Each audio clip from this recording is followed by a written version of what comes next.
ఆచి chicken masala. Narasaraopet MLA ఓ district police head SP ఆఫీస్లో నేరుగా ఎన్ని గంటలబ్బా 7-8 గంటలు కూర్చోనట్టున్నాడు. 7 hours యాంటీ రూమ్లో కూర్చున్నాయంట. వీళ్ళు అయ్యా బాబు తలుపు కొడితే పగలగొడితే బాత్రూంలో పోయి కూర్చున్నాయంట.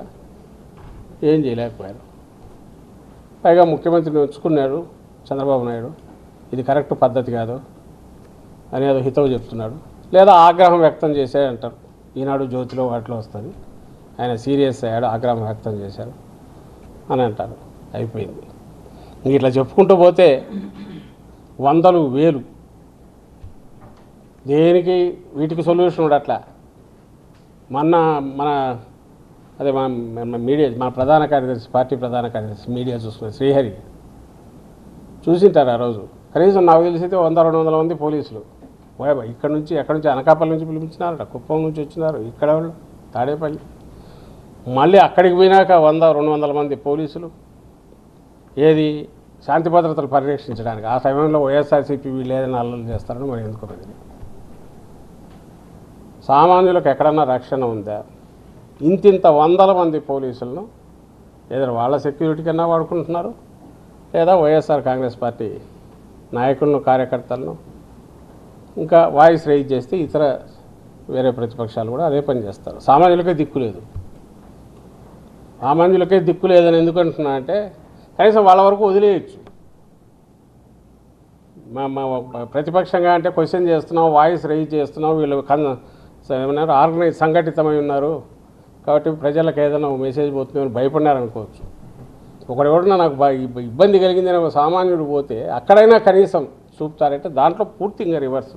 అంటే ఇక్కడ మొదలుపెట్టిన వాళ్ళని మాత్రం ఎట్లా మనుషుల కింద లెక్క వేసుకుంటారు. అసలు వాళ్ళ పరిస్థితి ఇంకా ఘోరంగా ఉంది. మహిళల పరిస్థితి ఇంకా అన్యాయంగా ఉంది. బయటికి రావాలంటే గంజాయి చెప్పనక్కర్లా. నిన్న మా దేవుడు తాడిపత్రులు చెప్తుంటే విన్నా, మా పెద్దారెడ్డి చెప్తుంటే గంజాయి ఉంది, ఎప్పుడు కావాలంటే ఎవరి మీద కేసు పెట్టాలంటే 1/2 kg ఆడబెట్టేసి ఒక కేసు రాసేస్తున్నారు. అది రాస్తారు ఇమ్మీడియట్. ఇంకా రిమాండ్ ఆ వైజాగ్ పిల్లోడు ఐ థింక్ ఇప్పటికి 200 రోజులు అయినట్టుంది.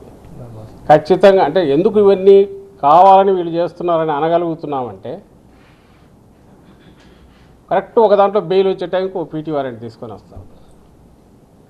ఏదైతే చట్టంలో వాళ్లకున్న అవకాశం ఏదుందో దాన్ని ఏ రకంగా దుర్వినియోగం చేస్తున్నారు అనడానికి లక్షలు ఇవన్నీ ఎగ్జాంపుల్. మొత్తం దుర్వినియోగమే.